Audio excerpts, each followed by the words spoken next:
에 대한 이야기가 나와 있습니다. 이 사람은 분명히 예수님을 만나고 돌아갔는데 오늘 성경에 보니까 19장 22절에 이 말씀을 듣고 근심하여 돌아갔다라고 합니다. 예수님을 만났습니다. 그리고 그분의 말씀을 들었습니다. 그런데 그가 취한 행동은 근심하여 돌아갔다라고 성경은 기록하고 있습니다.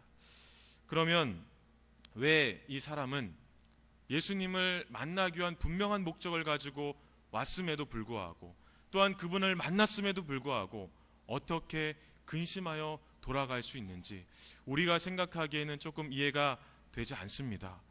분명히 살아계신 하나님을, 참 하나님을 눈으로 직접 보았고 그분의 음성을 직접 들었습니다.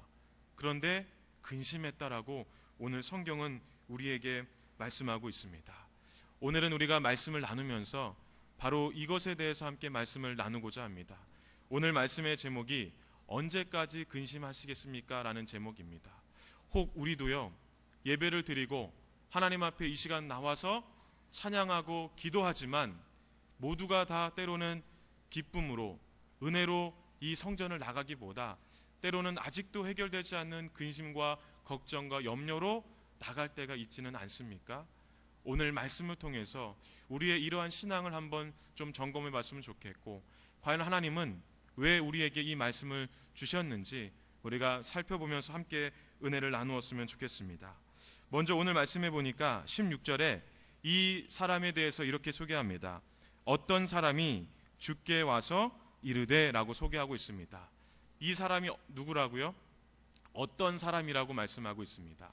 어떤이라는 것은요, 대상을 뚜렷하게 밝히지 않을 때 하는 말이 이 어떤입니다. 그가 누구인지 밝히지 않을 때 그냥 어떻다라고 이야기하는 것처럼 어떤이라는 단어 자체가 그렇습니다. 즉 처음에 예수님을 찾아왔던 이 사람을 그냥 어떤 대상인지 밝히지 않고 어떤 사람이 예수님을 찾아왔다라고만 이야기합니다. 그런데 그가 예수님을 만나고 나서는 어떤 사람이 아니라 좀 바뀝니다. 오늘 22절에 보니까요, 뭐라고 말씀하고 있냐면 그 청년이 재물이 많음으로 라고 말하고 있습니다. 처음에는 대상이 그냥 어떤 밝혀지지 않았습니다. 그런데 예수님을 만나고 돌아갈 때는 그 대상이 뚜렷하게 밝혀지죠.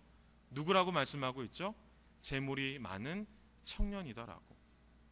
왜 성경은 처음부터 이 사람에 대해서 재물이 많다, 재물이 많은 청년이다 라고 소개하지 않고 처음에는 어떤 사람으로, 그리고 나중에는 예수님을 만나고 근심하여 돌아갈 때는 재물이 많은 청년으로 그렇게 소개하고 있을까요?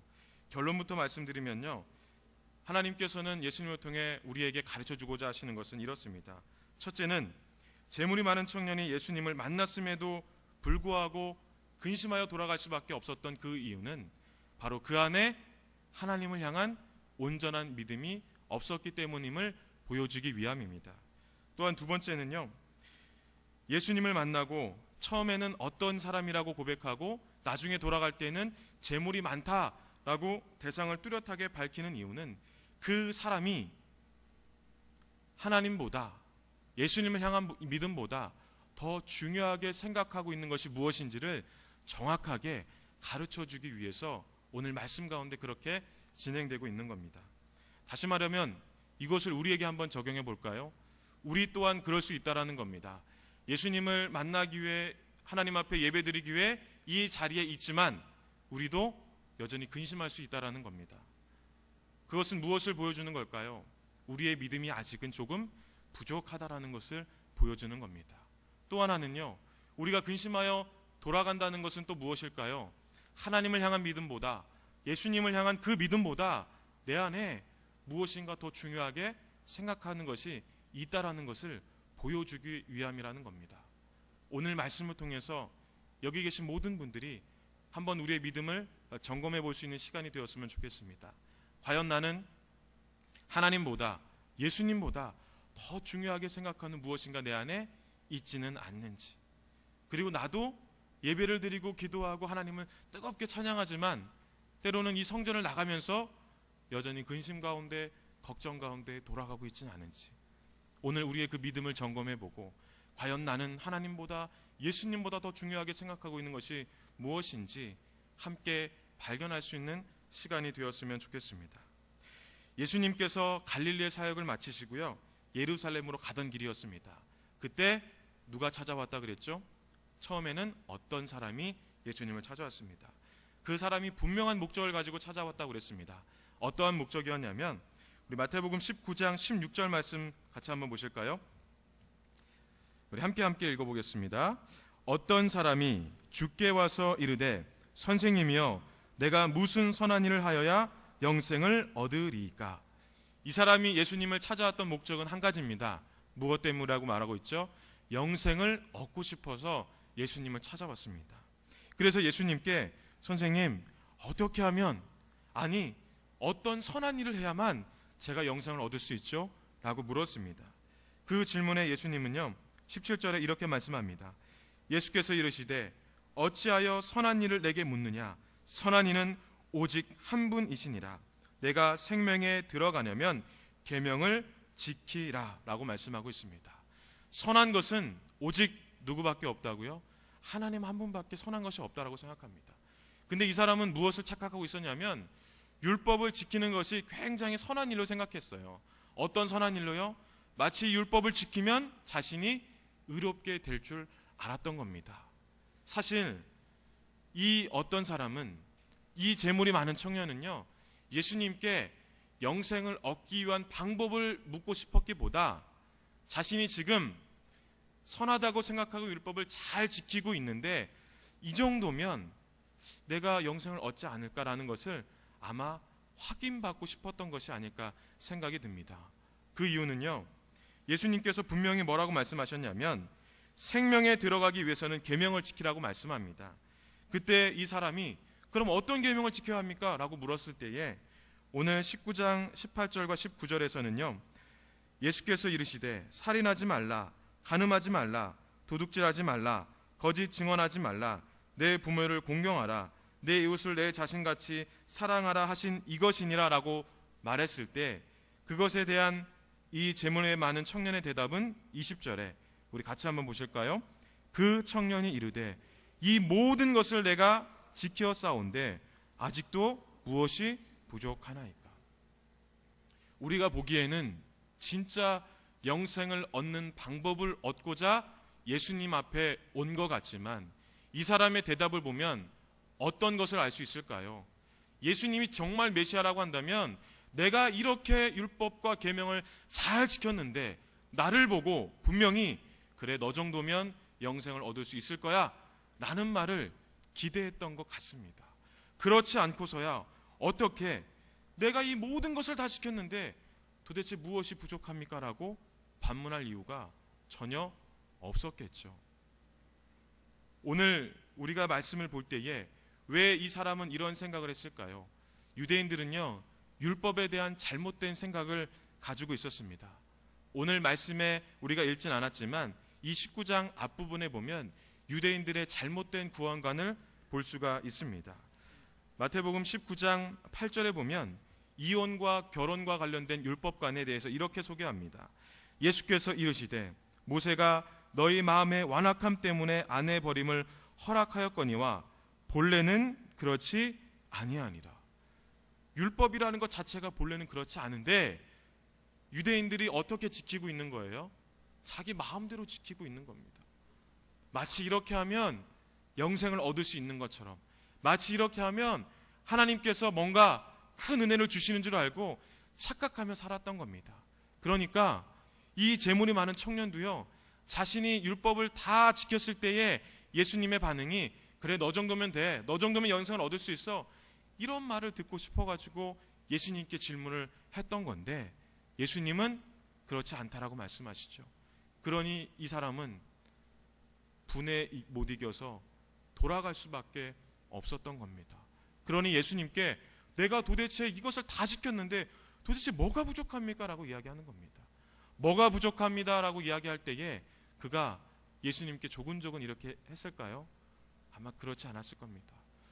도대체 뭐가 부족한지 아마 분에 못 이겨 이야기했을 겁니다. 그 뉘앙스를 보면 우리가 알 수 있죠. 이렇게 율법에 대한 잘못된 생각들이 이 사람들로 하여금 정말 진정한 영생에 대한 것들을 보지 못하도록 만들었던 겁니다. 원래 율법의 기능이라는 로마서 5장 13절에 이렇게 말씀합니다. 죄가 율법 있기 전에도 세상에 있었으나 율법이 없었을 때에는 죄를 죄로 여기지 아니하였느니라. 율법의 기능이 무엇입니까? 내가 율법에 내 삶을 딱 비춰봤을 때 내가 과연 죄가 있는지 없는지, 쉽게 말하면 죄를 깨닫게 하는 것이 율법의 기능입니다. 율법을 잘 지키고 율법대로 행할 때에 영생이 주어지는 것이 아니고 의로운 삶이 주어지는 것이 아니라 내가 어떤 사람인지를 율법을 통해 하나님께서는 보기를 원하셨던 겁니다. 그래서 율법을 통해 해결될 수 없는 그 문제들을 누구에게 가져오라고 하시는 거죠? 하나님께 직접 가지고 나와 그것을 해결받을 것을 기대했던 겁니다. 아무리 많은 율법을 지킨다고 영생이 주어지지 않는다는 것을 쉽게 말하면 이야기하고 있는 겁니다. 이 사람은요, 예수님께서 하신 그 말씀에 어떻게 또한 반응하냐면, 예수님께서 이렇게 말씀합니다. 19장 21절에 보면 예수님께서 이르시되 내가 온전하고자 할진대 가서 내 소유를 팔아 가난한 자들에게 주라. 그리하면 하늘에서 보화가 내게 있으리라. 그리고 와서 나를 따르라 하시니. 그가 무엇이 부족합니까? 라는 이 반응에 예수님께서는 부족한 것이 있다라고 말씀하고 있는 겁니다. 오늘 21절 말씀 가운데 온전하고자 한다라는 원래 헬라어의 의미는요, 텔레이오스라는 뜻을 갖고 있는데, 그것은 어떤 뜻을 갖고 있느냐? 부족함이 없다라는 뜻을 갖고 있습니다. 다시 말하면 네가 부족함이 없고자 원하느냐? 그러면 내 소유를 가난한 자들에게 다 주고 그리고 와서 누구를 따르라고요? 나를 따르라고 말씀하고 있습니다. 여기에서 이 말씀은 그냥 단순히 네가 재물이 많은 사람이니까 그 재물로 가난한 사람들을 구제하라라고 말씀하신 것이 아닙니다. 나보다도, 하나님보다도 더 중요하게 생각하고 있는 것, 하나님을 향한 그 믿음보다도 더 중요하게 생각하고 있는 것이 무엇인지를 예수님은 가르쳐주고 있는 겁니다. 그렇기 때문에 이 사람은 이 이야기를 딱 듣고 성경은 어떻게 했다라고 이야기하죠? 근심하여 돌아갔다라고 합니다. 근데 그냥 돌아간 것이 아니라요, 재물이 많아서. 결국 그 재물은요, 하나님을 향한 온전한 믿음을 갖지 못하게 했던 겁니다. 예수님은 이 사람에게 그것을 가르쳐주고 싶었던 겁니다. 율법에 대한 잘못된 것뿐만 아니라 너의 믿음이 나를 향한 온전한 믿음이 아니라 그냥 너는 율법을 통해서 의롭게 되기를 원했던 거고, 너는 율법을 통해서 영생을 얻기를 원했는데 그 잘못된 것을 가르쳐주고 싶었던 거고, 더 잘못된 것은 나를 향한 믿음보다 그 재물이 더 우선이었다는 것을 보여주는 겁니다. 만약에 이 사람이요, 예수님께서 하신 말씀처럼 자신의 재물을 팔아서 가난한 자들에 다 나누어주고 예수님을 쫓았다라고 생각해 보십시다. 그러면 오늘 성경은 그 청년이 재물이 많음으로 말씀을 듣고 근심하여 갔다라고 말하지 않을 겁니다. 우리 또한 어쩌면 예배를 드리고 기도하고 찬양하지만 우리 안에 여전히 근심이 있고 걱정이 있다는 것은 이 재물이 많은 청년이 재물로 인하여 하나님에 대한 온전한 믿음을 갖지 못했던 것처럼 우리 안에도 하나님을 향한 온전한 믿음을 갖지 못하게 하는 그 무엇인가가 있다라는 겁니다. 그러면 그 무엇인가가 우리는 알지 못하지만 오늘 말씀을 통해 하나님께서 그거를 우리를 깨닫게 할 수 있는 시간이 되었으면 좋겠습니다. 이 청년은 재물로 인하여 하나님 앞에 온전하게 갈 수 없었습니다. 그래서 예수님의 말씀을 듣고도 근심하여 갈 수밖에 없다라는 것을 성경은 말씀해 주고 있습니다. 우리 성도님들께서는 예배를 드릴 때마다, 기도를 할 때마다, 찬양을 할 때마다 기쁨에 가득 차서 이 성전을 나가십니까? 아니면 무엇인가 해결되지 않는 것 같은 느낌으로 인해서 여전히 예배를 많이 드리지만 근심하고 걱정하며 이 성전을 나가십니까? 혹 근심하여 돌아간다면 우리 안에 주님보다, 하나님보다 더 중요하게 생각하는 무엇인가가 있다라는 사실을 꼭 기억하셔야 합니다. 그리고 그것을 내려놓으셔야만 오늘 말씀하고 있는 재물이 많은 청년처럼 주님을 만났음에도 근심하지 않고 돌아갈 수 있다는 사실을 꼭 믿으시기를 바랍니다. 꼬마아이 셋이 있었습니다. 쉽게 부르기 위해서 남자 1호, 2호, 3호라고 이렇게 제가 칭하겠습니다. 이 어린아이들이 부모님께 이제 용돈을 받았어요. 그래서 이 용돈을 하나님 앞에 어떻게 드리는 것이 가장 지혜로운 것인지 세 어린이가 이야기를 나누고 있었습니다. 아시는 분들도 있을지 모르겠지만 한 아이가 먼저 이렇게 이야기했습니다. 나는 하나님 앞에 내 용돈을 이렇게 드릴 거야. 그러면서 땅바닥에 금을 딱 그었습니다. 그러고서는 용돈을 하늘 위로 높이 던졌습니다. 그리고 하나님 앞에 이렇게 외쳤습니다. 하나님, 오른쪽에 떨어지는 것은 제 것이고요, 왼쪽에 떨어지는 것은 하나님의 것입니다 라고 했습니다. 과연 그 하늘로 던진 용돈이 어디로 떨어졌을까요? 대부분 오른쪽에 떨어졌다고 합니다. 이것을 본 2호 어린이가 야, 그것은 별로 지혜로운 방법이 아닌 것 같아 라고 이야기했답니다. 그리고서 그 친구는요, 땅바닥에 원을 이렇게 동그랗게 그렸습니다. 그리고서 똑같이 자신의 용돈을 하늘 높이 던졌습니다. 그리고 이렇게 얘기했습니다. 하나님, 이 원 안에 떨어지는 것은 하나님의 것이고 원 밖에 떨어지는 것은 다 내 것입니다 라고 외쳤다고 합니다. 그러나 그 용돈이 어디로 떨어졌을까요? 원 안에 떨어진 것보다 원 밖에 떨어진 것이 더 많았대요. 이 두 친구를 지켜본 마지막 3호가 너무나도 어이가 없어가지고 야, 너희들은 어떻게 하나님 앞에 그럴 수 있냐? 라고 이야기하면서 자신의 용돈을 하늘 높이 던지면서 이렇게 외쳤다고 합니다. 혹시 뭐라고 했는지 아세요? 하나님, 공중에 머무는 것은 다 하나님의 것이고 땅에 떨어지는 것은 제 것입니다 라고 했대요. 어떻게 됐을까요? 공중에 머문 것이 하나도 없었답니다. 우리가 우스갯소리로 하는 이야기지만 이 어린아이들도 하나님보다 더 중요하게 생각하는 무엇인가가 있었다는 거죠. 우리 안에 믿음도 그렇습니다. 우리가 믿음을 가지고 살지만 때로는 그 믿음이 하나님 앞에 딱 비추어 봤을 때 온전치 못할 때도 있다라는 겁니다. 그러면 여전히 우리는 근심할 수밖에 없다는 거예요. 이 어떤 사람, 다시 말하면 오늘 말씀에 재물이 많은 청년이라고 소개하는 이 사람이 예수님 앞에 딱 오니까 자신의 존재가 확연하게 드러났잖아요. 무엇 때문에 주님 앞에 가까이 갈 수 없는지를, 무엇 때문에 근심하고 돌아갈 수밖에 없는지가 분명하게 나타났다는 것을 오늘 우리는 말씀 가운데 볼 수가 있습니다. 혹 우리 성도님들은요, 예배를 많이 드리는 것이 우리 안에 위안이 됩니까? 기도를 많이 하는 것이 우리 안에 위안이 됩니까? 찬양을 많이 드리는 것이 우리 안에 위안이 됩니까? 이것이 우리 안에 그냥 위안으로만 끝나면 되지 않습니다. 찬양을 하고 나서도, 기도하고 나서도, 예배를 드리고 나서도 언제나 우리 안에는 근심이 없어야 합니다. 하나님이 이 자리에 우리를 불러주신 이유가 무엇일까요? 근심하여 돌아가라고 불러주신 것이 아닙니다. 그 근심을 깨끗하게 다 해결하고 돌아가라고 이 예배의 자리에 우리를 불러주신 겁니다. 그러니 이 예배의 자리가 얼마나 귀합니까? 우리가 그냥 이 자리에 온 것 같죠? 그렇지 않습니다. 하나님께서 우리 안에 이 가운데 있기를 원하시는 마음을 주셨기 때문에 이 자리에 올 수 있는 겁니다. 그런데 우리가 이 성전을 나가는데 근심하여 돌아가면 주님의 마음은 얼마나 아프겠습니까? 마태복음 20장에 보면요, 이 19장 다음에 천국 비유가 나옵니다. 우리가 잘 알고 있는 포도원 품꾼인데요, 일한 시간은 다 다르지만 각자 받은 돈은 다 똑같죠.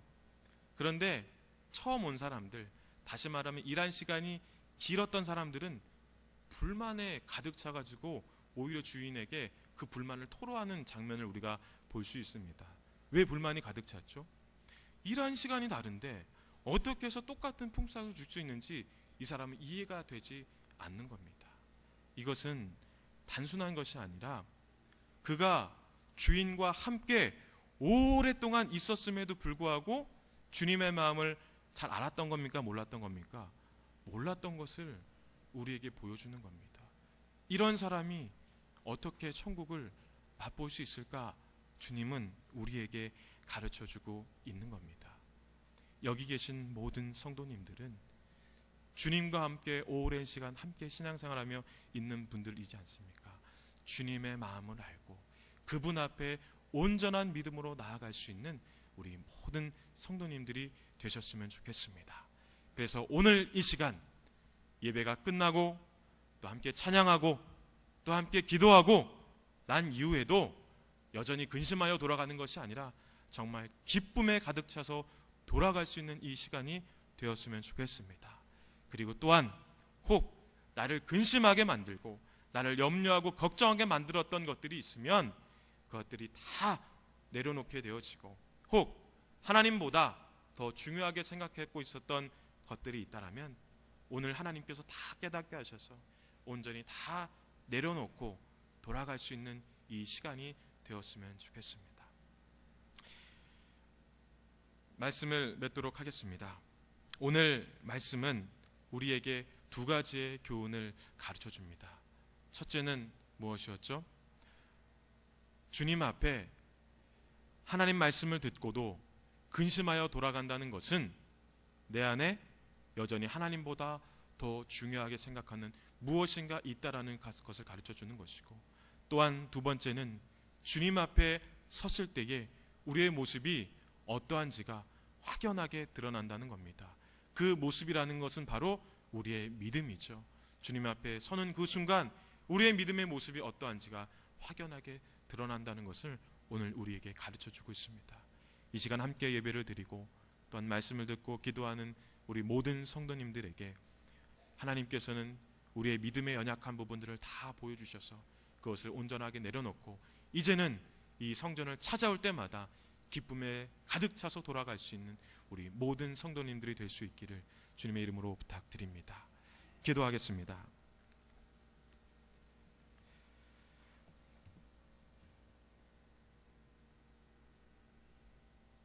사랑과 은혜가 충만하신 하나님 아버지, 참으로 감사합니다. 오늘 말씀을 통해서 우리에게 부족한 것이 무엇인지를 가르쳐 주시고 또한 그것으로 인하여서 여전히 하나님을 찬양하고 기도하고 예배하지만 근심할 수밖에 없음을 말씀해 주셔서 감사합니다. 하나님, 오늘 이 시간 말씀처럼 우리가 주님 앞에 나왔사오니 우리의 모습이, 우리의 믿음이 주님 앞에 훤히 다 보여지게 하셔서 우리에게 부족한 것들을 다 내려놓고 오늘 이 시간 이 성전을 나아갈 때에는 기쁨에 가득 차서 돌아갈 수 있도록 하나님께서 은혜를 베풀어 주시옵소서. 이 시간이 우리에게 가장 복되고 귀하고 또한 기쁘고 감사한 시간이 될 수 있도록 우리를 축복하여 주시고 은혜 베풀어 주시옵소서. 감사하며 거룩하신 우리 주 예수 그리스도의 이름으로 간절히 기도드리옵나이다. 아멘.